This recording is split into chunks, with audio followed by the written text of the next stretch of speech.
आप सभी का हार्दिक स्वागत है आज के भगवत गीता क्लास में।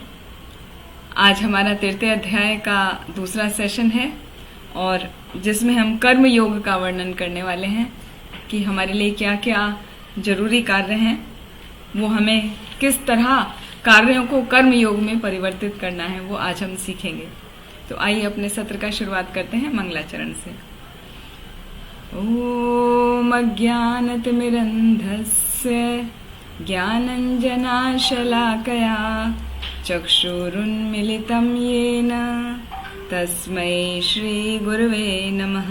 ओम नमो भगवते वासुदेवाय। ओम नमो भगवते वासुदेवाय। ओम नमो भगवते वासुदेवाय। हरे कृष्णा। एक बार फिर आप सबका हार्दिक अभिनंदन आज की भगवत गीता क्लास में। हमारा 13वां अध्याय चल रहा है जिसका नाम है कर्मयोग। और कर्मयोग के हमने पिछली बार 5 श्लोका कर लिए थे। उन श्लोका को एक ग्लांस रिवाइज करते हैं, जिसमें अर्जुन पहले 2 श्लोका में भगवान श्री कृष्ण से पूछते हैं कि यदि आप बुद्धि को सकाम कर्म से श्रेष्ठ समझते हैं तो मुझे इस घोर युद्ध में क्यों लगाना चाहते हैं। और आपने अब तक जो मुझे उपदेश दिए हैं वो उन सब उपदेशों से मेरी बुद्धि मोहित हो गई है, तो आप निश्चय करके केवल एक बात मुझे बताएं कि मुझे करना क्या है, मेरे लिए क्या सर्वाधिक श्रेयस्कर है। तो उसके ऐसे प्रश्न पर भगवान बोले कि मैं तुम्हें पहले ही बता चुका हूं कि आत्म साक्षात्कार जो करते हैं वो 2 प्रकार के व्यक्ति होते हैं। एक जो ज्ञान योग का मार्ग अपनाते हैं और जो दूसरे कर्म योग का मार्ग अपनाते हैं। कर्म योग यानी बुद्धि योग। और ज्ञान योगी जो होते हैं वो ज्यादातर वो अपने कर्मों का रिनंस कर देते हैं, मतलब अपने कर्मों का त्याग कर देते हैं, वो निष्क्रिय होकर कार्य करते हैं और ज्ञान को अर्जित करते हैं। जबकि कर्म योगी जो होते हैं वो अपने प्रेस्क्राइब ड्यूटी को करते हुए, क्रियाशील रहते हुए बुद्धि योग का पालन करते हैं। इस तरह वो आत्म साक्षात्कार करते हैं। तो जो संन्यास या त्याग कर देते हैं सभी प्रकार की वस्तुओं का, या संन्यास आश्रम का पालन करते हैं और किसी प्रकार का कोई कार्य नहीं करते, तो उनको कोई भी सफलता नहीं मिलती। तो अच्छा यही है कि तुम अपने कार्यों को करते हुए, प्रेस्क्राइब ड्यूटी को करते हुए वो सारी ड्यूटीज मुझको ऑफर करते हुए चलो। हाँ, तो उसी को कहते हैं कर्म योग। क्योंकि कर्म के बिना तो कोई रह ही नहीं सकता। तो यदि आप कर्म से बचना चाह रहे हो, संन्यास लेना चाह रहे हो, तो संन्यास, खाली संन्यास लेने से सिद्धि प्राप्त नहीं होती। सिद्धि तभी प्राप्त होती है जब हम अपना कार्य करते हैं, भली प्रकार करते हैं। क्योंकि यदि आप अपने कर्म को नहीं करोगे, अपने कार्य को कर नहीं करोगे, तो क्या होगा, आप जो प्रकृति के द्वारा आपको गुण मिले हैं, आप उनके द्वारा विभिन्न प्रकार के कार्यों में लग जाओगे और उन कार्यों का जो भी फल होगा वो तुम्हें भुगतना पड़ेगा। क्योंकि कर्म करे बिना कोई व्यक्ति एक क्षण भर भी नहीं रह सकता। तो यहाँ तक हमने पिछली बार देखा था। आज देखते हैं श्लोक संख्या 6 से। कर्मेंद्रियाणि संयम्य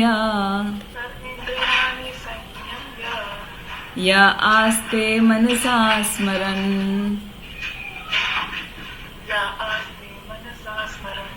इंद्रियार्थान् विमूढ़ात्मा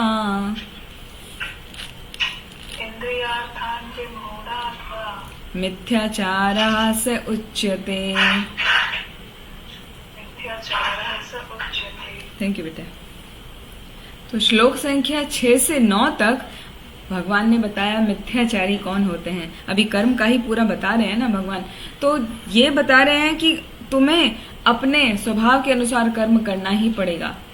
और यदि कर्म नहीं करते हो तो, और अपनी इंद्रियों को यदि कंट्रोल करने का कोशिश करते हो, कर्म नहीं कर रहे हो मगर इंद्रिय विषयों का आप चिंतन कर रहे हो, तो आप बहुत बड़े मिथ्याचारी कहलाते हो। तो इसका वर्ड टू वर्ड मीनिंग है कर्मेंद्रियाणि संयम्य, कि जो अपने इंद्रियों से, जो हमारी कर्म इंद्रियां हैं, 5 कर्म इंद्रियां, यदि हम उनसे कोई भी कार्य कर रहे हैं, हाँ, उसको कंट्रोल तो कर लिया हमने अपने कर्म इंद्रियों। कर्म इंद्रिय होती है हमारे हाथ पैर और हमारी जिह्वा, जिसे हम बोलते हैं हमारी वाणी, और हमारा एनस और जननेन्द्रिया, ये हमारे कर्म इंद्रियां होती हैं। तो इनको यदि हमने किसी भी तरह कंट्रोल तो कर लिया, लेकिन यह आस्ते मनसा स्मरण, हमारा मन जो है वो कंट्रोल नहीं हुआ। मन हमारा इंद्रिय विषयों का चिंतन कर रहा है, उन बातों के बारे में सोच रहा है जो हमें अच्छी लगती हैं। तो इंद्रियार्थान विमूढ़ात्मा, ऐसे व्यक्ति क्या हो जाती है, उसकी इंद्रियां उसको मोहित कर लेती हैं और वो विमूढ़ की तरह, मतलब मोहित होने के कारण वो मूर्ख जैसा व्यवहार करने लगता है। मिथ्याचारा से उच्यते, और ऐसा व्यक्ति कैसा होता है, वो स्वयं को धोखा देता है वास्तव में, और वो मिथ्याचारी कहलाता है, प्रिटेंडर कहलाता है। जो कर्मों का बंधन है उससे बचने के लिए अपनी ड्यूटी करो और ड्यूटी का फल जो है वो भगवान को अर्पित कर दो, तब तुम मिथ्याचारी नहीं कहलाओगे। अन्यथा क्या होगा, आपने अपनी इंद्रियों को तो वश में करने की कोशिश करी, विभिन्न विभिन्न अपने ऊपर रूल्स रेगुलेशंस लगा के, लेकिन मन जो कि सब इंद्रियों का स्वामी है वो बहुत ही बेविल्डर करता है, हाँ, बहुत ही विचलित करता है। तो उस मन को यदि वो कंट्रोल नहीं कर पाया और मन से उन इंद्रियों के विषयों के बारे में सोचता रहा, तो ऐसा व्यक्ति अपने आप को ही धोखा देता है, किसी और को धोखा नहीं देता। तो ऐसा कभी नहीं करना चाहिए। जैसे इसमें एग्जाम्पल आते हैं, हरिदास ठाकुर का एक एग्जाम्पल आता है कि ये कैसे समझे कि इंद्रियों को तो कंट्रोल किया लेकिन मन फिर भी इंद्रिय विषय पे चला गया, तो वो मिथ्याचारी कैसे कहलाता है, उसको, इस बात को कैसे समझे। एक सपेरा नृत्य कर रहा था मृदंग बजा के, ये इसका वर्णन आता है चैतन्य भागवत में, चैतन्य भागवत से ये कथा ली है हमने। तो हरिदास ठाकुर उसके सपेरे का जो नृत्य कर रहा था, बहुत सुंदर नृत्य कर रहा था वो, मृदंग बजा के, करताल बजा के। तो उसके नृत्य को हरिदास ठाकुर ने जब देखा तो उनको भगवान श्री कृष्ण की लीला याद आ गई कि कैसे जब कालिया नाग का मर्दन किया था भगवान कृष्ण ने, तो कालिया के फनों पर कैसे नाच रहे थे वो। तो वो लीला का ध्यान स्मरण होते ही उनको क्या हो गया, वो एकदम प्रेम के आवेश में आ गए और वो बेहोश हो गए। और जब वो बेहोश हो गए तो वहां पर जितने भी उपस्थित लोग थे, उन्हें तो पता है ना हरिदास ठाकुर चैतन्य महाप्रभु के शुद्ध भक्त हैं, वो हर समय भगवान के नाम का जप किया करते थे, तो ये बात सबको पता थी। तो सबने जब देखा ये भावावेश हो गए हैं और वो मूर्छित हो गए हैं, तो सबने क्या किया, उनके हरिदास ठाकुर के चरणों की धूली लेकर अपने मस्तक पर लगाई और उनको विशेष प्रकार का सम्मान दिया। तो ऐसा सब स्थिति देखकर एक ब्राह्मण था वहां पर, उसने देखा अरे वाह, ये तो बड़ा अच्छा तरीका है सम्मान पाने का। जैसे ही हरिदास ठाकुर यहाँ पर गिर गए हैं, उसका नृत्य देखकर उसे तो नहीं समझ में आया कि उसको क्या हुआ, वो लीला स्मरण हुई, वो तो नहीं, दूसरों को पता चल रहा है ना, लेकिन बाकी लोगों को पता है कि वो शुद्ध भक्त हैं, वो तो हर समय भगवान के ही चिंतन में रहते हैं। वो ब्राह्मण को पता नहीं था। तो ब्राह्मण ने सोचा कि ये तो बहुत अच्छा तरीका है अपना सम्मान बढ़ाने का और दूसरों से ग्लोरिफिकेशन कराने का। तो उसने तुरंत नकल करी और वो भी एकदम अचेतन होकर लेट गया, मतलब ऐसे गिर गया जैसे अचेतन हो गया हो, और आंख बंद कर ली, बिल्कुल बेहोश जैसा हो गया। तो जब वहां पर और लोगों ने देखा तो उन्होंने क्या किया, उसको बेत से पिटाई किया। तो जब वो चिल्लाने लगा, पिटाई हुई बेत से तो चोट लगती है, वो चिल्लाने लगा, बोला अरे मुझे मत मारो मत मारो, और वो वहां से अपनी कैसी करके जान छुड़ा के भागा। तो यहाँ पर ये जो हमने कोट किया है, ये छोटा सा वृतांत चैतन्य भागवत से, ये बताने के लिए कि मिथ्याचारी कैसा होता है। उसने अपने इंद्रियों को वश में तो किया, लेकिन ब्राह्मण था तो अपने इंद्रियों को वश में किया, लेकिन क्या किया, झूठा नकल किया विशेष सम्मान पाने के लिए। उसके मन में जो चल रहा था क्या था कि मुझे विशेष सम्मान मिले, मुझे भी सब लोग पूछें, मेरी भी कुछ ग्लोरिफिकेशन हो जाए। तो उसके कारण वो मिथ्याचारी हो गया और उसको फल भुगतना पड़ा कि उसकी पिटाई हो गई। एक और ऐसी एग्जाम्पल से समझने की कोशिश करते हैं मिथ्याचारी का क्या अर्थ है। इसका वर्णन आता है चैतन्य चरितामृत में। एक बार एक ब्राह्मण था, वो हमेशा क्या करता था, भगवान के ही पूजा पाठ में, संध्या में और ग्रंथों के अध्ययन में लगा रहता था। लेकिन वो अपने ही सब इंद्रियों को कंट्रोल करता था, भगवान के सभी कार्यों में लगाता था भगवान को प्रसन्न करने के लिए, लेकिन उसका चित्त, उसका मन कंट्रोल में नहीं था। वो कैसे कंट्रोल में नहीं था कि उसी गली में उसके घर के सामने एक स्त्री का घर था जो वैश्या थी।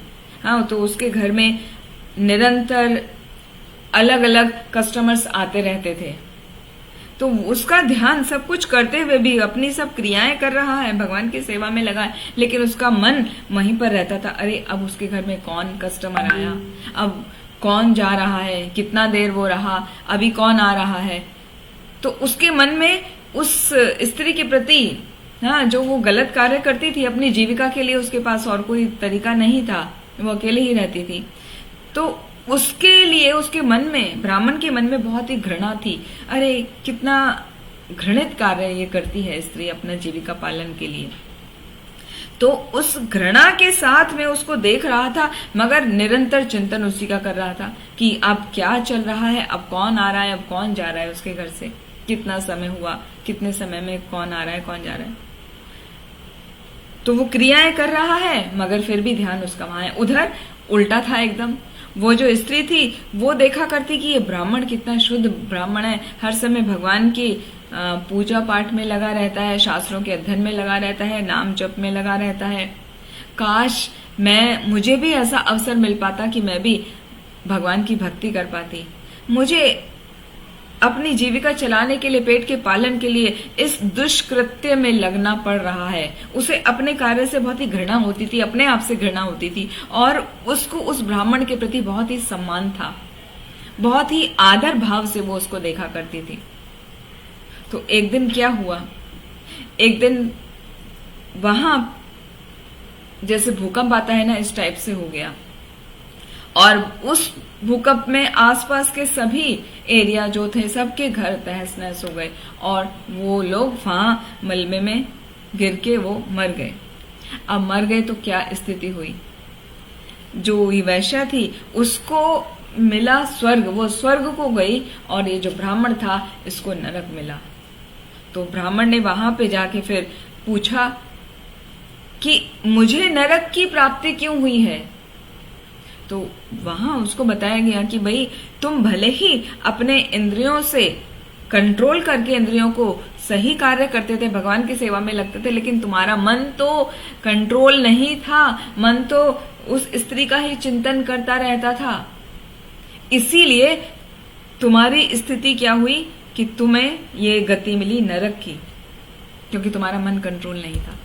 दूसरी तरफ वो स्त्री जो घृणित कार्य करती थी, लेकिन निरंतर भगवान की ही भक्ति का चिंतन करती थी, तुम्हारे वो सब कार्यों को वो दूर से देखा करती थी, सोचती थी कि मुझे कब भक्ति करने का मौका मिलेगा, मैं कब भक्ति करूं। तो उस ऐसा चिंतन करने से उसको स्वर्ग मिल गया। तो कहने का अर्थ यह है कि मिथ्याचारी वो व्यक्ति होता है जिसको भले ही उसने अपनी इंद्रियों को वश में कर लिया हो और वो अपने सभी कार्यों को सुचारू रूप से कर रहा हो, लेकिन यदि उसका मन कंट्रोल नहीं है, मन उसका इंद्रिय के विषयों पर, वो जो उसके सब्जेक्ट्स हैं, सेंसेस के जो सब्जेक्ट्स हैं डिफरेंट, उन पर ही वो मनन कर रहा है, मेडिटेट कर रहा है, तो ऐसा व्यक्ति मिथ्याचारी कहलाता है। और वो किसी और को धोखा नहीं देता, वो वास्तव में अपने आप को ही धोखा दे रहा होता है। तो इस तरह झूठे बहकावे में वो हो सकता है दूसरों को ले आए, अपना विभिन्न प्रकार से दर्शन, मतलब फिलॉसफी को बोल के कि हाँ भाई मैं बहुत बड़ा प्रकांड पंडित हूं, लेकिन वो तो वही व्यक्ति जानता है कि उसका मन कैसा है। तो यहाँ इस वर्ष से ये सीखने को हमें मिलता है कि सबसे पहले हमें अपने मन को कंट्रोल करना चाहिए। तो मन को कंट्रोल करना है और साथ में अपनी इंद्रियों को भगवान की सेवा में लगाना है। यदि ऐसा नहीं होता तो हमारा सारा ज्ञान व्यर्थ चला जाता है। तो उस व्यक्ति का, उस मिथ्याचारी व्यक्ति का सारा ज्ञान व्यर्थ होता है, क्योंकि ऐसा पापी पुरुष के ज्ञान के सारे फल भगवान की माया द्वारा हर लिए जाते हैं। भगवान की माया द्वारा हर लिए जाते हैं। जैसे उस ब्राह्मण के जो अच्छे फल थे वो भगवान ने हर लिए ना, माया का पर्दा उसके आंखों में पड़ गया और उसको भगवान की जगह वहां पर उसका चिंतन लगा रहता था। तो ऐसा व्यक्ति का जो चित्त होता है, मन हमेशा अशुद्ध होता है और उसकी कंट्रोल करने की योग्य क्रियाएं जो है वो वेस्ट हो जाती हैं। तो ऐसा नहीं करना चाहिए, उससे बचना चाहिए। फिर अगले श्लोक में और उसके आगे समझाया मिथ्याचारी का क्या है। यस्त्विन्द्रियाणि मनसा नियम्य आरभते अर्जुना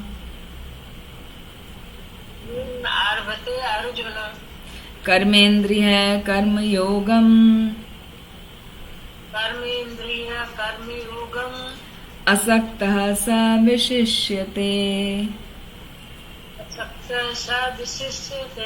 थैंक यू बेबी।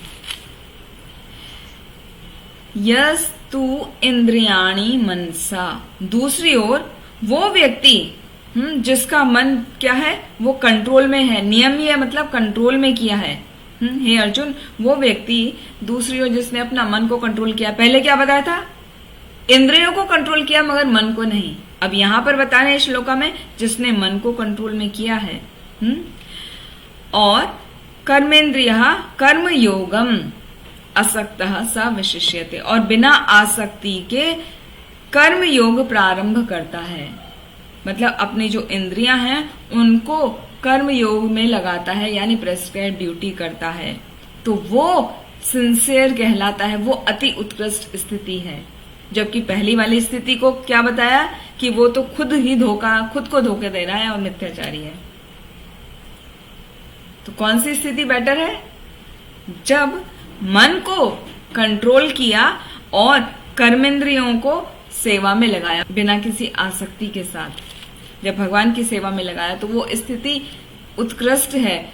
ऐसा जो होता है वो सिंसियर पर्सन कहलाता है।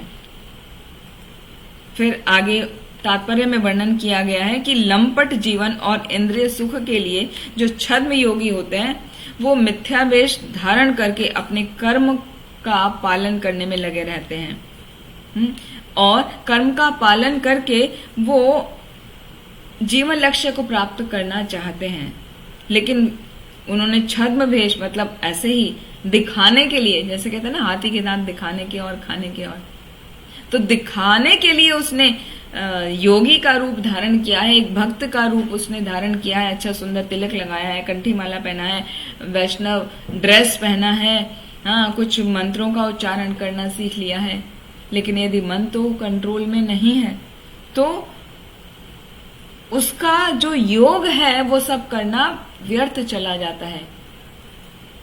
बल्कि यहाँ तक कि जो व्यक्ति अपना मन को कंट्रोल कर रहा है, यदि उसकी इंद्रियों को थोड़ा बहुत भी इधर उधर होता है लेकिन उसने मन को संयमित किया है, तो मन से अपनी इंद्रियों को भी वो पूरा संयमित करके उनको भी सेवा में लगाता है, तो वो स्थिति मच बेटर है और वो इस प्रकार किसी प्रकार के भव बंधन में नहीं पड़ता और अपने लाइफ के एंड में वो भगवत धाम जाने के योग्य हो जाता है। और भगवत धाम जाना वही हमारे जीवन का उद्देश्य है। और भगवत धाम जाना इतना आसान भी नहीं है, तो उसके लिए क्या करना होता है? सही तरीका है कि अपना संपूर्ण जीवन वर्णाश्रम धर्म का पालन करने में लगा दिया जाए। जो हम जिस भी वर्ण में और जिस भी आश्रम में रह रहे हैं उसके अनुसार जो भी हमारी प्रेस्क्राइब ड्यूटी है उसका पालन जब हम करते रहते हैं तब हम अंत में जरूर भगवत धाम जाएंगे, उसमें कोई भी दो राय नहीं है, कोई भी शंका नहीं है। और ऐसा व्यक्ति क्या कहलाता है? निष्ठावान व्यक्ति कहलाता है। जबकि पहला व्यक्ति क्या कहा था? मिथ्याचारी कहलाया था, और ये व्यक्ति क्या कहला रहा है? निष्ठावान। तो निष्ठावान व्यक्ति बहुत अच्छा है जो अपने कर्मों को करते हुए भगवान के ध्यान में लगा हुआ है, जिसने अपने मन को कंट्रोल किया हुआ है। और यहाँ पर बहुत सुंदर उपमा दी हुई है जैसे एक सड़क पे झाड़ू लगाने वाला व्यक्ति है, यदि वो निष्ठापूर्वक अपने सभी कार्यों को कर रहा है तो वो उससे बेटर है जो प्रवंचक या ध्यानी होने का या योगी होने का नाटक कर रहा है, जबकि उसका मन कहीं और भटक रहा है। तो उससे अच्छा वो व्यक्ति है जो अपनी प्रेस्क्राइब ड्यूटी कर रहा है, भले ही वो एक साधारण झाड़ू लगाने वाला व्यक्ति क्यों ना हो। अर्थात हमें निष्ठावान होना चाहिए, मिथ्याचारी नहीं। यहां से हमें ये सीखने को मिलता है। फिर अगला श्लोक में भगवान आगे बता रहे हैं कि हमें कैसे निष्ठावान बनना है। तो आइए देखते हैं श्लोक संख्या 8। नियतम कुरु कर्म त्वम, नियतं कुरु कर्म त्वं, कर्म ज्यायो ह्यकर्मणः, कर्मजायो हि अकर्मणः, शरीर यात्रापि च तेना, शरीर यात्रा अपि च ते तेन न प्रसिद्धयेत अकर्मणः। प्रसिद्धेत अकर्मणः। Very good, first attempt is very good madam, good good. हर बार आप करिए एक एक श्लोक का ऐसे डिसाइड। यहाँ पर भगवान क्या कह रहे हैं? नियतम कुरु कर्म त्वम, कि तुम अपने नियत कर्तव्य को करो। ज्यायो, ज्यायो माने श्रेष्ठ है, ज्यायो ही अकर्मणः, वो कर्म ना, अकर्मणः मतलब कर्म ना करने, कर्म ना करने की अपेक्षा अपने नियत कर्म को करना अधिक श्रेष्ठ है। शरीर यात्रा भी चतेना प्रसिद्धेत अकर्मणः, जो शरीर का हमारे निर्वाह है, शरीर यात्रा भी, शरीर की जो यात्रा है मतलब शरीर का जो पालन पोषण है, शरीर का जो निर्वाह करने की प्रक्रिया है, वो भी बिना कर्म के नहीं हो सकती। तो वो तो शरीर का तो पालन करना ही है। तो इसीलिए हमें अपना कर्म करना चाहिए, क्योंकि कर्म ना करने की अपेक्षा कर्म करना श्रेष्ठ है। तो यहाँ पर और आगे बता रहे हैं, एक्सप्लेनेशन में श्रील प्रभुपाद वर्णन करते हैं कि जो छद्म ध्यानी होते हैं, विभिन्न प्रकार के छद्म ध्यानी होते हैं, वो अपने आप को उच्च कुलीन बताते हैं कि हम फला फला ब्राह्मण परिवार से हैं, हमारा बड़ा उच्च कुल में जन्म हुआ है। तो वो क्या है? यदि वो मन को कंट्रोल नहीं कर पाए तो वो बेकार है, या वो कर्म नहीं कर रहे हैं, अपने जो प्रेस्क्राइब ड्यूटीज है उनको छोड़ दिया है उन्होंने, तो क्या फायदा, बेकार है ना। या फिर दूसरी ओर बड़े बड़े बिजनेसमैन हैं, हाँ, वो दुखावा कर रहे हैं कि भाई हम तो बहुत धनी व्यक्ति हैं और हमने सब कुछ छोड़ दिया, अब तो हम भक्ति कर रहे हैं, अब तो हम आध्यात्मिक जीवन में आ गए हैं और हमने अपना सब कुछ त्याग दिया। तो यदि उनका दिखावा है, वास्तविकता नहीं है, तो ऐसे दिखावे का क्या फायदा। तो उससे अच्छा है अपना नियत कर्म करो और नियत कर्मों का फल भगवान को अर्पित कर दो। तो ये भगवान इसलिए बता रहे हैं अर्जुन को, जिससे अर्जुन मिथ्याचारी ना बने, वो फॉल्स, वो प्रिटेंडर ना बने कि दिखाने के लिए तो मैं अपने कर्मों को, अपनी इंद्रियों को मैंने नियंत्रित किया है, लेकिन मेरा मन तो उसमें भटक रहा है कि मैं कैसे राज्य का भोग करूं, या कैसे अपने भाइयों को, कैसे उनको बचा लूं, उनके साथ में रह के कैसे मैं राज्य का आनंद ले सकूं। तो उस स्थिति में नहीं पड़ने देना चाहते अर्जुन को, इसीलिए उसको समझा रहे हैं। क्योंकि अर्जुन साधारण मनुष्य तो नहीं है, वो तो गृहस्थ आश्रम में है और साथ में वो क्षत्रिय है, वो लीडर है, अपनी सेना का सेना नायक है ना। तो उसके लिए बहुत जरूरी है कि अपने कर्तव्य का वो पालन करे। यदि कोई संन्यास लेता है और अपने बॉडी के जो रिलेटेड वर्क है वो भी नहीं करता, उनको भी छोड़ देता है, तो वो ठीक नहीं है। अपने देह के निर्वाह के लिए तो कार्य करना ही पड़ता है, तो कुछ ना कुछ तो कार्य करना ही पड़ेगा। यदि ऐसा नहीं करता तो मनमाने ढंग से सभी कार्यों का त्याग कर देता है तो वो व्यर्थ है। क्योंकि इस जगत का प्रत्येक व्यक्ति क्या करता है, प्रकृति पर प्रभुत्व जताने के लिए इंद्रिय तृप्ति के जो उसकी इच्छाएं है ना, उनसे कवर रहता है, वो इच्छाएं उसके मन में बनी रहती हैं। तो ऐसी दूषित इच्छाओं के रहते हुए यदि वो कार्य कर रहा है तो वो ठीक नहीं है। सबसे पहले उसे अपने मन को शुद्ध करना चाहिए। तो नियत कर्म जब करता है व्यक्ति तो उसके कार्य अपने आप शुद्ध हो जाते हैं, बजाय उसके जो अपने सारे कार्यों को छोड़ दे और फिर जीवित रहने का प्रयास करे। तो दूसरे के ऊपर निर्भर नहीं रहना चाहिए, अपने कर्तव्यों का पालन खुद करना चाहिए। आप सपोज हम सभी गृहस्थ आश्रम में हैं यहाँ पर, तो जितनी भी माताएं हैं उनका कर्तव्य है कि अपने परिवार का पालन पोषण करना, अपने बच्चों की देखभाल करना। बच्चे बड़े हो गए तो भी उनकी टेक केयर करना। हाँ, अभी ओल्ड पेरेंट्स हैं तो बच्चों को उनकी केयर करना, और वाइस वर्सा, एक दूसरे का फिर भी म्यूचुअल अंडरस्टैंडिंग के साथ में परिवार को चलाना होता है। तो वो उनकी प्रेस्क्राइब ड्यूटी है, वो उनको करना चाहिए। यदि वो नहीं करते हैं तो अपने कर्तव्य का पालन ना करने से उनका जो है स्टेप वो नीचे आ जाएंगे, है ना, पतन हो जाता है जैसे। और हमारे क्या कार्य हैं, हमें क्या क्या कार्य करने चाहिए, इसका वर्णन श्रील विश्वनाथ चक्रवर्ती ठाकुर करते हैं गुरुवाष्टक में। गुरुवाष्टक का जो 3रा वर्ष है उसमें बताते हैं कि किस प्रकार गुरु विभिन्न कार्यों के द्वारा हमको भगवान की भक्ति करना सिखाते हैं, हमारी ड्यूटीज हमको बताते हैं। तो क्या है वो? श्री विग्रहाराधा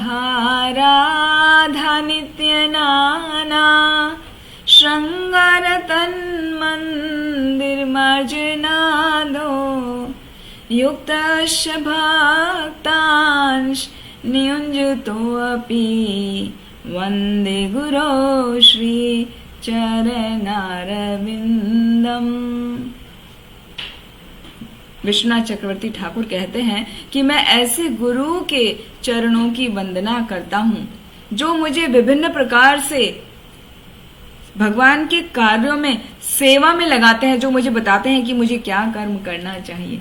तो वो क्या क्या कर्म है? श्री विग्रह आराधन नित्य नाना, विभिन्न प्रकार से वो श्री विग्रह, भगवान का जो विग्रह है, श्री श्री राधा श्याम सुंदर, श्री श्री मदन राधा मदन मोहन जी, जगन्नाथ बलदेव सुभद्रा माने, जिस भी मंदिर में जो भी विग्रह हैं या आपके घर में जो भी विग्रह हैं, तो उनकी विभिन्न प्रकार से सेवा करना सिखाते हैं। ये हमारे प्रेस्क्राइब ड्यूटी में आता है गृहस्थों के। फिर दूसरा, श्रृंगारतन मंदिर मार्जना दो। श्रृंगार, भगवान का श्रृंगार विभिन्न प्रकार से कैसे किया जाए, उनको फूल मालाओं से कैसे सजाया जाए, विभिन्न उनकी ड्रेसेस कैसे उनको श्रृंगार किया जाए, उनको किस प्रकार से विभिन्न ज्वेलरी के द्वारा अलंकृत किया जाए। भले ही मोती हो, जरूरी नहीं है कि आप सोना ही अलंकृत करें, सोने के आभूषण ही चढ़ाएं भगवान को। तो इस प्रकार वो श्रृंगार करने का बताते हैं। फिर मंदिर मार्जना दो, कि मंदिर का मार्जन करना चाहिए। मंदिर के मार्जन, यदि आपका घर, आप मंदिर डेली नहीं जा पाते तो आप अपने घर को मंदिर बना के रखें। हम एक लेक्चर सुन रहे थे तो उसमें बताया कि एक महाराज बताते हैं, I think his holiness Radhanath Swami Maharaj, उन्होंने बताया कि मंडे टू सैटरडे हर गृहस्थ को अपना घर मंदिर बना के रखना चाहिए। मतलब भगवान की सेवा करनी चाहिए, घर में भगवान को भोग लगा के खाना चाहिए। और संडे के दिन, एक दिन छुट्टी होती है ना, संडे के दिन मंदिर को घर बना लेना चाहिए। मतलब पूरा दिन मंदिर में बिताइए, आप मंदिर में विभिन्न प्रकार की सेवाओं में लगिए। तो एक गृहस्थ का ये सबसे अच्छा जीवन को चलाने का तरीका है। तो उससे पूरा इंद्रियां संयमित हो जाती हैं, मन संयमित हो जाता है, साधु संग मिलता है और भगवान की कृपा इस तरह हमें डायरेक्ट मिलती है। तो हमें इस प्रकार विभिन्न कार्यों में अपने आप को लगाना चाहिए। तो एक बताया श्री विग्रह आराधन नित्य नाना, भगवान का जो विग्रह है उसकी आराधना करनी चाहिए विभिन्न तरीकों से। दूसरा, उनका श्रृंगार करना चाहिए। तीसरा, मंदिर का मार्जन करना चाहिए। हाँ, अपने घर को भी मंदिर समझ के उसका भी मार्जन करना चाहिए। मार्जन मतलब साफ सफाई, नीट एंड क्लीन रखना चाहिए एकदम। घर को, पूरे घर के वस्त्रों को, अपने कपड़ों को एकदम अच्छे से अरेंज करके रखना चाहिए। फिर युक्तश्च भक्तांश, भक्तों को वो युक्त करते, लगाते हैं भक्ति में कि किस तरह सेवा करी जाए, वो सब बताते हैं। विभिन्न विभिन्न प्रकार की सेवाओं का आदेश देकर वो भक्ति में लगाते हैं, तो सभी भक्तों के लिए कॉमन आदेश होता है कि सब अपने 16 माला का जप करें ध्यान पूर्वक। सबसे इम्पोर्टेंट सेवा देते हैं ये गुरु महाराज सभी को, सभी भक्तों को। तो हमें इस प्रकार भक्ति में लगाते हैं कि 16 माला का जप, हमें हरि नाम का जप हमें ध्यान पूर्वक करना चाहिए अपनी माला पे। और 5वां क्या है? नियुंज तो अपि। हाँ, वो सेवा में स्वयं लगकर सेवा में लगना सिखाते हैं कि बस आप सेवा में लगे रहो विभिन्न विभिन्न प्रकार से। तो इस प्रकार से 5 कार्य करना हमें सिखाते हैं गुरु महाराज। तो ये इसलिए यहाँ पर बताया कि कर्म ना करने की अपेक्षा कर्म करना श्रेष्ठ है। यदि आपके पास कर्म करने के लिए कुछ नहीं है तो भी आप इन कार्यों में लगिए, क्योंकि यदि आप इन कार्यों को नहीं करेंगे, आप खाली बैठेंगे, तो क्या होगा? अपने स्वभाव के अनुसार आप किसी न किसी कार्य में लग जाएंगे। हर व्यक्ति का अपना स्वभाव होता है, कोई सत्व गुण में अधिक होता है, कोई रजसिक गुण में अधिक होता है, कोई तामसिक में। तो सत्व गुण में होगा तो बहुत अधिक जप करेगा, अध्ययन करेगा, लेक्चर सुनेगा वगैरह वगैरह, हाँ, सबसे बहुत प्रेम पूर्वक व्यवहार करेगा। राजसिक गुण में होगा तो एकदम वो शो वाला उसका ज्यादा रहेगा कि मैं कितना अच्छा करूं और सबको दिखाऊं कि मैंने ये किया, मैंने वो किया, भले ही वो भगवान की सेवा किया हो। और जो तामसिक प्रवृत्ति में होगा वो क्या होगा? वो आए दिन या तो ज्यादा सोएगा या तो किसी से भी फाइट करेगा, उलझ पड़ेगा। तो अपनी प्रकृति को हम अपने आप समझ सकते हैं कि हमारा मन कहाँ पे जाता है। हमारा मन दूसरे से उलझने में जाता है, हमारा मन अध्ययन में जाता है, श्रवण में जाता है, या हमारा मन दिखावे में जाता है। क्योंकि ये जो तीनों गुण है ना, हम सभी उन गुणों से बंधे हुए हैं। तो उन गुणों को समझ के यदि हम चलेंगे, अपनी लाइफ को व्यतीत करेंगे तो बहुत अच्छा है। वरना क्या होगा? कर्म का बंधन बन जाएगा। इसीलिए कर्म का बंधन ना लगे, कर्म का बंधन को काटने के लिए भगवान की सेवा में लगना चाहिए, अपने नियत कर्मों को करना चाहिए। नियत कर्मों को करते रहो और भगवान को ऑफर करते रहो, ये सबसे अच्छा तरीका होता है। तभी हम शनय शनय भगवत धाम को प्राप्त कर सकते हैं। भगवत धाम प्राप्त करने के लिए ये नहीं है कि आप सारी एक्टिविटी छोड़ दो कि मुझे कुछ नहीं करना और खाली नाम जप करके आप भगवत धाम पहुंच जाओगे। नहीं पहुंच सकते, क्योंकि वो स्थिति हो जाएगी आपकी मिथ्याचारी वाली। निष्ठावान होकर ही, अपने सारे ड्यूटीज को करके ही हम निष्ठावान बन सकते हैं, और तभी हम वो सब करते करते शनय शनय स्टेप बाय स्टेप भगवत प्रेम प्राप्त कर सकते हैं, कर पाते हैं, और फिर भगवत धाम जा सकते हैं। वरना भगवत धाम जाना उतना आसान नहीं। कार्यों को छोड़ के मिथ्याचारी बनने से कुछ फायदा नहीं। इसलिए निष्ठावान बनिए और अपने कर्म में लगिए। फिर आगे भगवान क्या बता रहे हैं श्लोक संख्या 9 में, ये भी मिथ्याचार से ही रिलेटेड है ना। श्लोक 6 to 9 पूरा मिथ्याचार का ही है। तो अब लेते हैं श्लोक संख्या 9। यज्ञार्थात् कर्मणो अन्यत्र लोको अयम, हाँ, लोको अयम कर्म बंधना, लोको अयम कर्म बंधना, बंधनः, बंधना। ये जो विसर्ग होते हैं ना, जैसे न के बाद में 2 डॉट्स हैं, इनको विसर्ग बोलते हैं। और जब ये विसर्ग होते हैं तो इनका उच्चारण होता है दीर्घ स्वर, इनको छंद बोलते हैं ना दीर्घ स्वर में, तो नहा बोला जाएगा, ठीक है ना।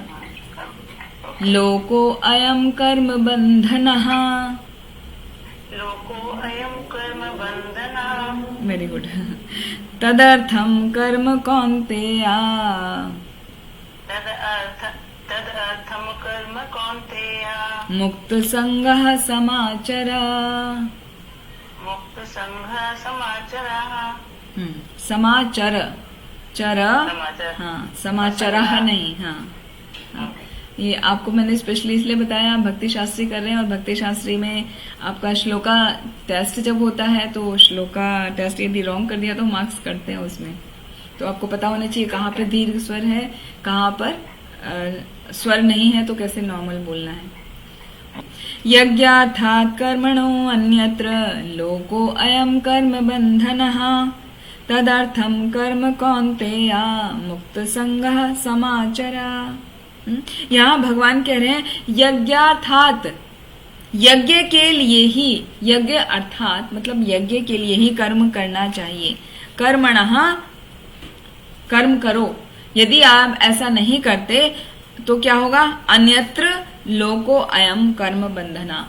आप जो विभिन्न प्रकार के कार्य कर्म में लग जाओगे तो उनसे कर्म बंधन हो जाएगा। तो आपको भगवान को अर्पित करते हुए ही करना चाहिए। यज्ञार्थात भगवान विष्णु को जो कर्म ऑफर किया जाता है उसको ही यज्ञ कहा जाता है। तो यहाँ भगवान कह रहे हैं कि श्री विष्णु के लिए यज्ञ रूप में कर्म करना चाहिए, अन्यथा कर्म के द्वारा इस भौतिक जगत में क्या होगा? केवल बंधन ही उत्पन्न होगा। तदर्थम कर्म कौन्तेया मुक्त संग समाचरा।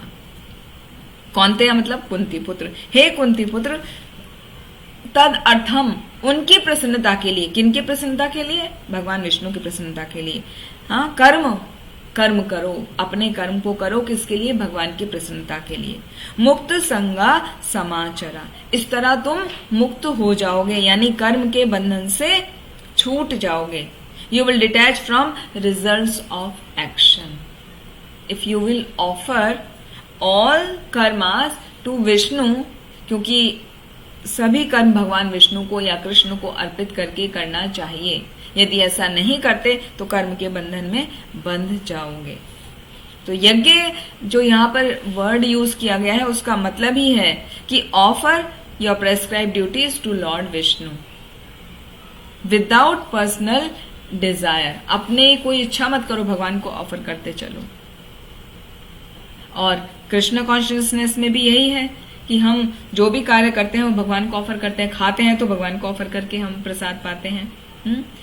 और जितने भी कार्य करते हैं, जैसे कीर्तन करते हैं, जप करते हैं, वो भगवान को प्रसन्न करने के लिए करते हैं। भगवान को अच्छे लगते हैं ना वो सब कार्य।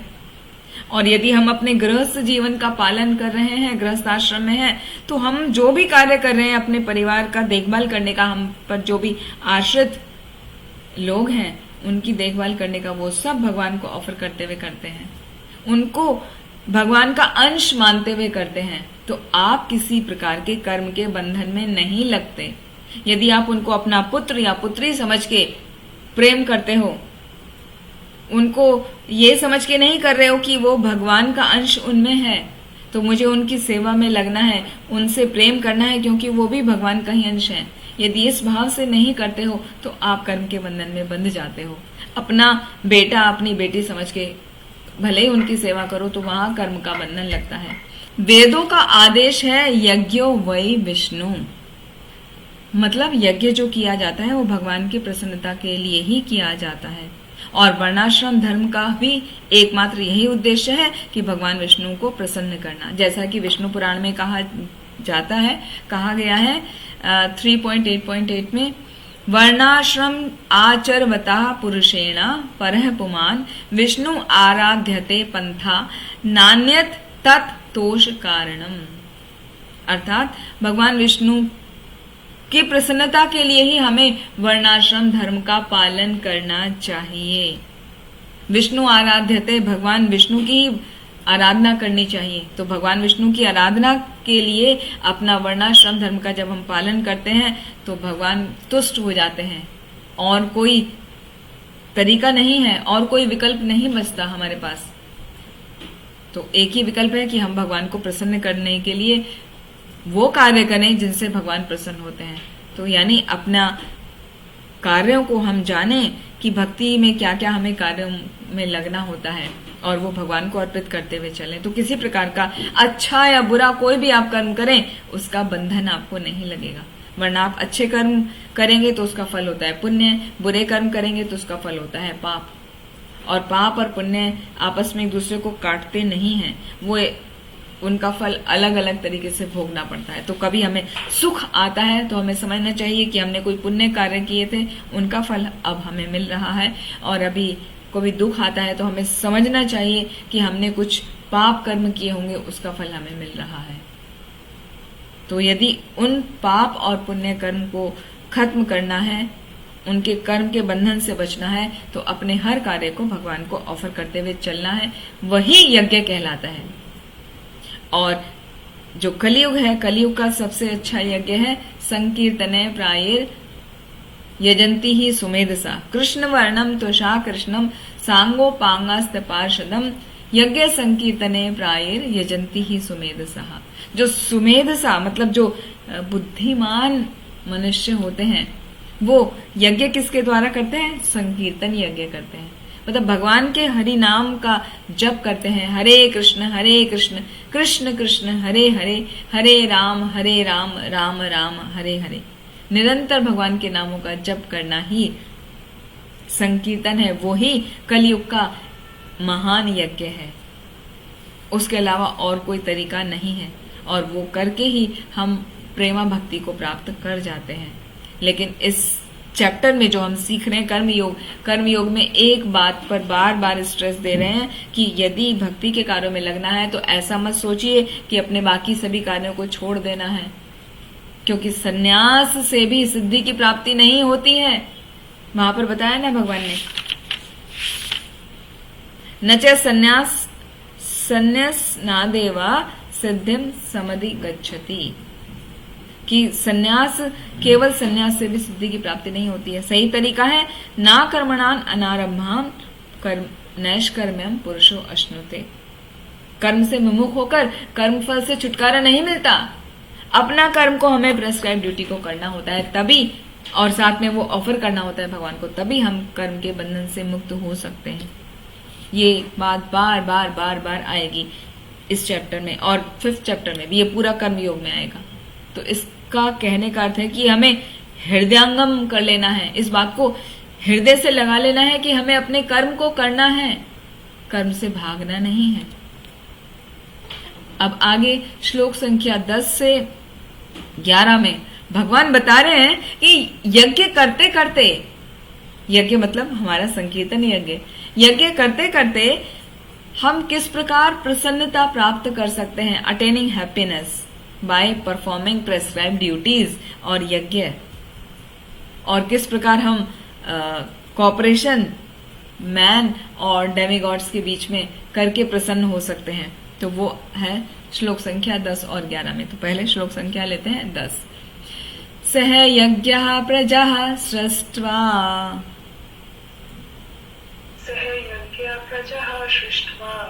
पुरोवाच प्रजापतिः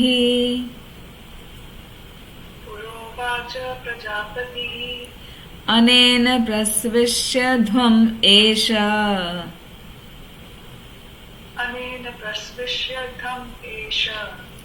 वो अस्तित्व अष्ट कामधुक्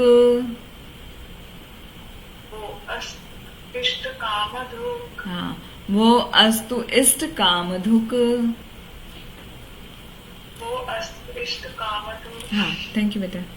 इसमें एक्चुअली जब हम संधि विच्छेद करके पढ़ते हैं और जब संधि में पढ़ते हैं तो दोनों में थोड़ा प्रोनाउंसिएशन में फर्क आ जाता है।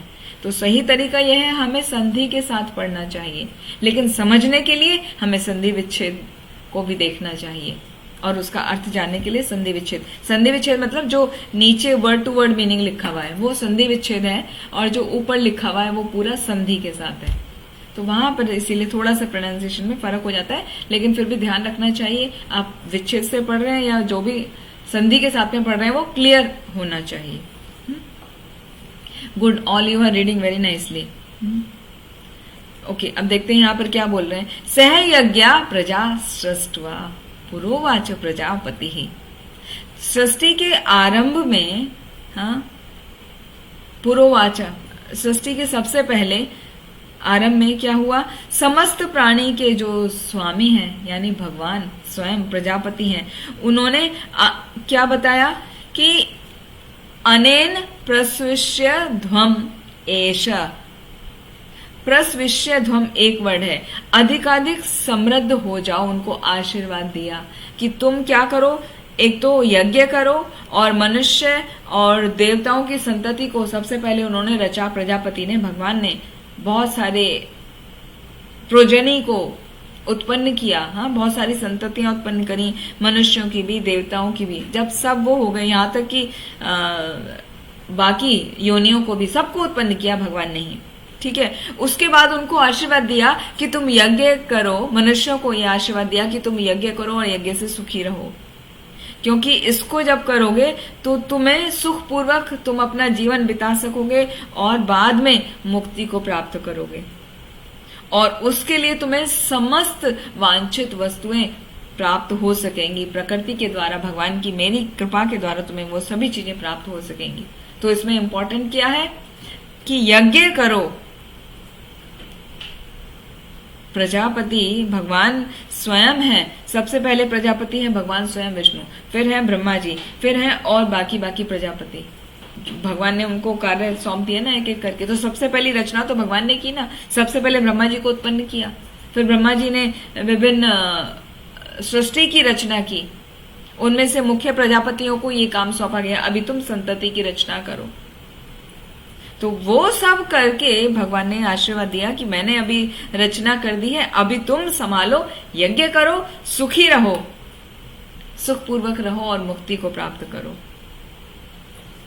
तो उसके लिए क्या है, भगवान ने खुद बताया, इसमें भगवत गीता के 15वें अध्याय में आता है, वेदेश सर्वे अहमेव वेद्यो, कि जितना भी ज्ञान है वो सब मुझसे ही निकलता है।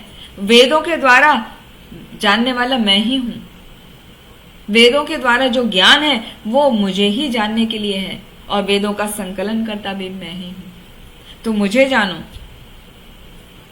और वेदों में ही स्तुतियों में कहा गया है, पतिम विश्वस्यात्म ईश्वरम, यानी सभी जीवों के जो पति हैं, पति का मतलब होता है संरक्षक, पालन करने वाला, नियामक, कंट्रोलर।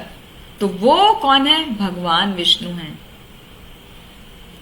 तो सृष्टि के सारे जीव प्रकृति के द्वारा कंट्रोल हैं, और हम क्योंकि अपना संबंध भगवान से भूल गए हैं, इसीलिए हम इस सुख दुख के चक्र में पड़े रहते हैं। जब हम अपना संबंध जान जाते हैं कि हमारा संबंध भगवान से है, तो हमें दुख दुखी नहीं करता और सुख में हम बहुत प्रसन्न नहीं होते, हम हमेशा कंट्रोल स्थिति में रहते हैं। तो हमारे कंट्रोलर है वास्तव में भगवान, उनको पति कहा गया है।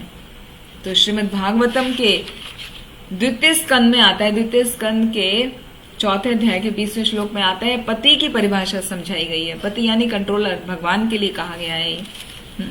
जैसे आजकल मतलब हम अपने गृहस्थ में जीवन में देखते हैं, हम हस्बैंड को भी पति बोलते हैं हिंदी में। तो वो पति शब्द क्यों यूज किया गया है? क्योंकि वो पत्नी का संरक्षक है, उसका पालक है, उसका कंट्रोलर है, उसका नियामक है।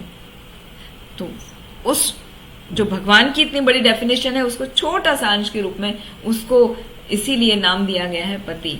अभी देखें भगवान के लिए क्या वर्ड यूज किया गया है, कितने सारे पति उनको बताया है। श्रेयापति यज्ञपति प्रजापति धियापति लोकपति धरापति पतिर्गतिश्च अंधवृष्णि सात्वताम प्रसीदताम में भगवान सताम पति। कितना सुंदर भगवान को पति के शब्द से समझाया गया है। पति मीन्स कंट्रोलर। तो सबसे पहले श्रेयः पति, भगवान लक्ष्मी जी के पति हैं, समस्त ऐश्वर्यों के स्वामी हैं। फिर यज्ञपति, जो हम यज्ञ करते हैं, संकीर्तन यज्ञ करते हैं, या हम जो अपने कर्मों को करके भगवान को ऑफर करते हैं, वो भी यज्ञ है। तो उसके भी कंट्रोलर भगवान ही हैं। हम जितने भी प्रकार के यज्ञ करते हैं, मतलब जो भी कार्य करके भगवान को ऑफर करें, दैट इज यज्ञ, सिंपल। तो उसके कंट्रोलर भी भगवान है। फिर प्रजापति, प्रजा मतलब जितने भी जीव हैं उन सब के कंट्रोलर भगवान है। धियापति, धिया कहते हैं बुद्धि को, हमारे बुद्धि के नियामक भी भगवान है। फिर लोकपति, जितने भी लोक हैं, भूलोक भुवर्लोक, महर लोक, जन लोक, तप लोक, सत्य लोक, और नीचे के जो 7 लोक हैं,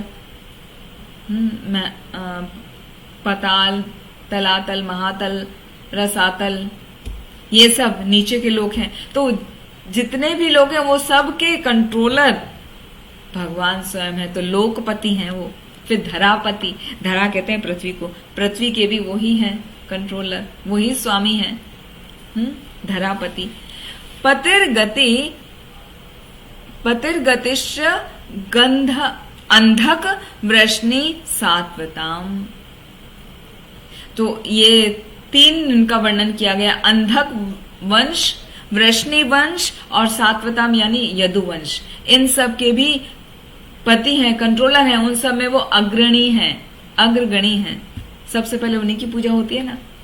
जैसे हमने देखा था युधिष्ठिर महाराज ने जब राजसूय यज्ञ किया था तो भगवान कृष्ण की ही अग्रणी पूजा की गई थी, क्योंकि वही कंट्रोलर हैं। फिर प्रसीदताम में भगवान सताम पति ही। मैं ऐसे भगवान की कृपा की याचना करता हूं जो सभी भक्तों के पति हैं, सभी भक्तों के कंट्रोलर हैं। तो भगवान किस किस के कंट्रोलर हैं? समस्त ऐश्वर्यों के, यज्ञ के, सभी जीवों के, हमारी बुद्धि के, सभी लोकों के, पृथ्वी के, फिर अंधक, वृष्णिवंशी और जो यदुवंशी हैं उन सभी के कंट्रोलर हैं, और सतामपति सभी भक्तों के कंट्रोलर हैं। तो इस प्रकार सभी के कंट्रोलर भगवान हैं। कितना सुंदर उनका वर्णन किया गया है। तो हर एक के वो कंट्रोलर हैं, पालक हैं, नियामक हैं। तो ये इस बात को समझाने के लिए कि जब सब चीज के कंट्रोलर भगवान हैं तो क्यों ना उन्हीं को सब कुछ ऑफर करा जाए। जब हम उनको सब कुछ ऑफर करेंगे तभी हम सुखपूर्वक रह सकेंगे, अन्यथा नहीं। जब हम उनको ऑफर करेंगे वही तरीका है भगवत धाम जाने का, और कोई नहीं। और चैतन्य महाप्रभु ने भी इस पर बहुत बल दिया है कि कलिकाल में यही है, संकीर्तन यज्ञ ही है जो हमें हमारे कार्यों में लगा के रखेगा, और हम उसके द्वारा अपने हर कार्य को भगवान को ऑफर करते जाएंगे। फिर अभी देखते हैं 9.14 में भी इसकी संस्तुति की गई है। सततम कीर्तयन्तो माम यतन्तश्च दृढ़व्रतः नमस्यन्तश्च माम भक्त्या नित्य युक्ता उपासते। कि हमें हमेशा कीर्तन में लगे रहना चाहिए। सततम कीर्तयन्तो माम,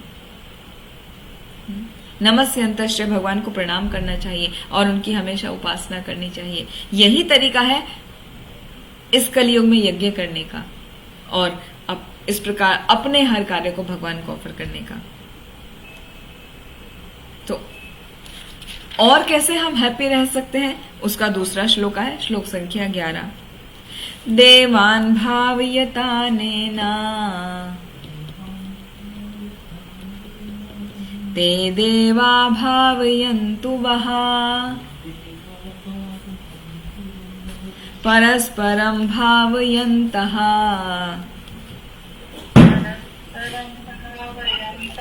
श्रेयः परम अवाप्स्यत्। अवाप्स्यथ। कि यज्ञ के द्वारा जब भगवान प्रसन्न हो जाएंगे तो भगवान प्रसन्न हो जाएंगे तो देवता लोग भी प्रसन्न हो जाएंगे, और देवता प्रसन्न हो जाएंगे तो वो तुमको भी प्रसन्न करेंगे। और तुमको करना क्या है? देवताओं को और मनुष्यों को आपस में कोऑपरेशन के साथ में रहना है। जब एक दूसरे को कोऑपरेट करोगे, सहयोग करोगे, तो आपको हर प्रकार की संपन्नता प्राप्त हो जाएगी। जैसे अभी हमने देखा भगवान कितने सारे पति हैं, हर तरह वो कंट्रोलर है। भगवत गीता में भी आता है, ये तो श्रीमद् भागवतम का श्लोक था, भगवत गीता में भी आता है 5.29 में, भोक्तानाम यज्ञ तपसाम सर्वलोक महेश्वरम सुहृद सर्वभूतानाम ज्ञात्वा शांतिम माम शांतिम रक्षति। कि जो ये जानता है कि भगवान ही हर वस्तु के स्वामी हैं, वो ही भोक्ता है, वास्तव में वो सभी लोगों के स्वामी हैं। भोक्तानाम यज्ञ तपसाम, वो यज्ञ के, तपस्याओं के, सभी के स्वामी वही हैं। सर्वलोका महेश्वरम, सभी लोगों के, और सुहृद, वो हमारे हृदय में है, वो हमारे सच्चे मित्र हैं। सुहृद सर्वभूता नाम, सभी जीवों के वो सच्चे मित्र हैं। जो ऐसा जानता है वही शांति को प्राप्त कर सकता है। ये पीस फॉर्मूला है। तो वो सब जानते हुए हमें भगवान को प्रसन्न करने में ही लगना चाहिए, और जितने भी देवता गण हैं उनकी उपासना करनी चाहिए, उनको भी प्रसन्न करना चाहिए। कैसे? ये समझ के कि वो सब भगवान के ही अंग स्वरूप हैं। तो जब हम अंगों को प्रसन्न करते हैं तो भगवान प्रसन्न होंगे क्या?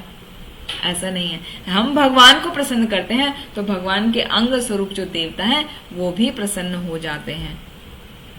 तो इसीलिए उनके साथ सहयोग करने की बात बताई गई है कि यहाँ पर देवताओं के मध्य और मनुष्यों के मध्य आपस में सहयोग होना चाहिए, तब वो सभी को संपन्नता प्राप्त होगी। तो जैसे सांसारिक हमारे कार्य हैं, डेली हमारा डेली रूटीन वर्क भी देखें तो हम देवताओं पर निर्भर करते हैं। कैसे? हम सांस लेते हैं, है ना। जीवन के लिए सबसे पहला जरूरी है वायु। ऑक्सीजन नहीं है तो आप पानी भी बाद में आता है। पानी बिना पिए आप 2 दिन तक जीवित रह सकते हैं, मरेंगे नहीं। जैसे हम निर्जला करते हैं वो तो देखा ही है ना सबने, आराम से कर पाते हैं। थोड़ा दिक्कत होती है तो भी 2-3 दिन व्यक्ति मरेगा नहीं बिना पानी पिए। लेकिन वायु यदि नहीं मिले तो जीवित नहीं रह सकता बिना वायु के। वो इतना जरूरी है। तो वायु कहाँ से मिल रही है? पवन देव से मिल रही है।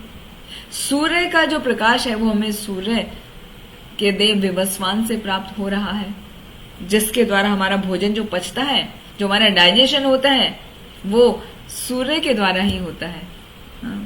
अहम वैश्वानरो भूत्वा प्राणी नाम देहम आश्रितः 15वें अध्याय में आता है। सूर्य की ऊर्जा से ही हमारा भोजन पचता है। तो वो सूर्य की भी हमें उपासना करनी चाहिए। वरुण देवता की उपासना करनी चाहिए, जो जल के देवता हैं। जल हमारा जीवन है। जल के बिना, क्योंकि हमारे बॉडी में more than 70% is water only, तो पानी नहीं पिएंगे तो बैलेंस बिगड़ जाएगा और फिर सारे ऑर्गन्स धीरे धीरे फेलियर हो जाते हैं।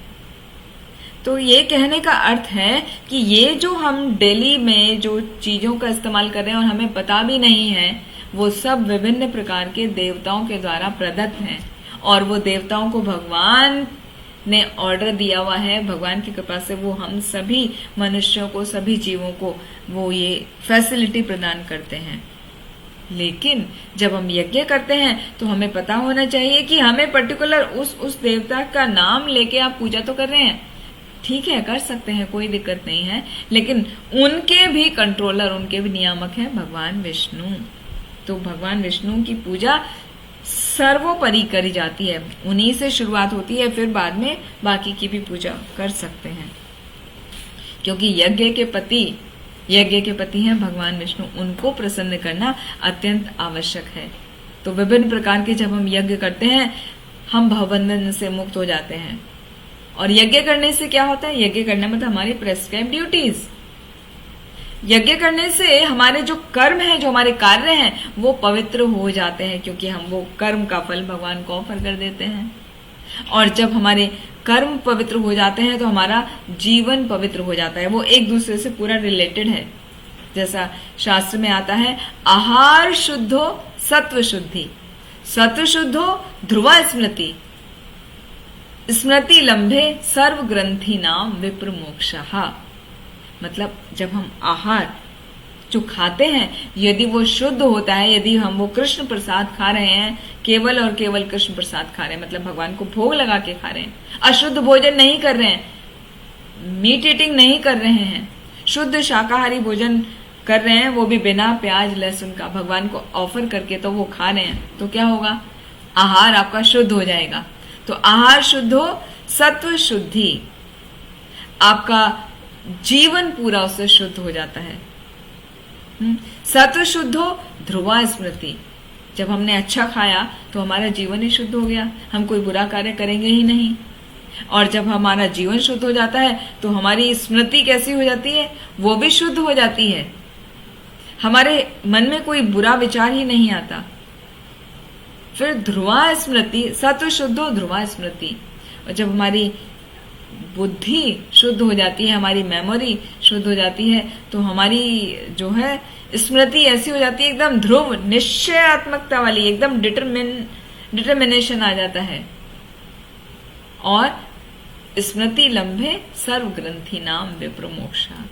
जब हमारे स्मृति के जो सूक्ष्म तंतु हैं वो सैंक्टिफाई हो जाते हैं, वो प्योर हो जाते हैं, तो हमारा जो मुक्ति का मार्ग है वो खुल जाता है। मुक्ति के मार्ग पर हम आसानी से चल सकते हैं। मुक्ति का मार्ग का अर्थ है कर्म के बंधन से मुक्त होना। मुक्ति को हम दो प्रकार से समझ सकते हैं। एक तो कहते हैं कि हमें कोई सपोज डिजीज है, कोई रोग है, तो हम रोग से छुटकारा मिल जाए, हमारा रोग ठीक हो गया, हम समझ लेते हैं मुक्ति हो गई, भाई इस चीज से हमें मुक्ति हो गई। यहाँ उस मुक्ति की बात नहीं हो रही है, यहाँ लिबरेशन की बात हो रही है। कर्म के बंधन को काटना मुक्ति है। और ये सबसे अच्छा होता है जब हम कृष्ण भावनामृत का पालन करते हैं। तो कृष्ण भावनामृत का पालन करेंगे, आहार शुद्ध खाएंगे। शुद्ध आहार खाने से हमारा शरीर शुद्ध हो जाएगा, शरीर शुद्ध होने से हमारी स्मृति शुद्ध हो जाएगी, स्मृति शुद्ध होने से हमारे पूरे बॉडी के जितने भी तंतु हैं वो सब शुद्ध हो जाएंगे। तो हमारा इस प्रकार जीवन पूर्ण रूप से शुद्ध हो जाएगा और हम मुक्ति के योग्य बन सकेंगे। ये तरीका है हैप्पीनेस प्राप्त करने का। यज्ञ करते हुए कैसे हैप्पीनेस प्राप्त की जाती है, उसके श्लोक थे 10 और 11। अटेन हैप्पीनेस बाय यज्ञ and cooperation between man and demigod. मतलब मनुष्यों को देवताओं के साथ में कोऑपरेट करना चाहिए। जो मुख्य देवता हैं उनको ग्रेटिट्यूड पे करना चाहिए। जैसे सूर्य भगवान को सुबह उठ के जल देना चाहिए, हाँ, वायुदेव को प्रणाम करना चाहिए। और जब हम स्नान करते हैं सुबह तो जल के देवता को भी प्रणाम करा जाता है। एक प्रणाम मंत्र होता है, वो करके तब हमें स्नान करना होता है। तो इस तरह से हम उनको अपने होमेज पे कर सकते हैं, उनको हम आदर पे कर सकते हैं। इस तरह हमें हर प्रकार की संपन्नता प्राप्त होगी। और सबसे इम्पोर्टेंट है, उनको करते हुए हमें उनके जो भी कंट्रोलर हैं, नियामक हैं, वो भगवान श्री विष्णु, श्री कृष्ण, उनको प्रसन्न करना होता है। जब हम कंट्रोलर को प्रसन्न कर लेंगे, भगवान विष्णु को प्रसन्न कर लेंगे, तो बाकी सभी अन्य देवी देवता अपने आप प्रसन्न होकर हम पर कृपा बरसाते हैं। जैसे रामायण देख रहे थे तो वहां पर एक बहुत सुंदर दोहा आया, सुमति कुमति सबके उर रहे हैं, नाथ पुराण निगम अस कहे हैं। जहां सुमति तह संपत्ति नाना, जहां कुमति तह विपत्ति निदाना। जो कुमति और सुमति है, मतलब अच्छी बुद्धि और बुरी बुद्धि हर एक व्यक्ति के हृदय में होती है, ऐसा वेदों का और पुराणों का कथन है। तो जहां पे हमारी अच्छी बुद्धि होती है वहां पे हमें विभिन्न प्रकार के सुख सुविधाएं मिलती हैं, और जहां पे हमारी बुद्धि दुर्बुद्धि हो जाती है वहां पे हमें विभिन्न प्रकार की विपदाओं का, ऑब्स्टिकल्स का सामना करना पड़ता है।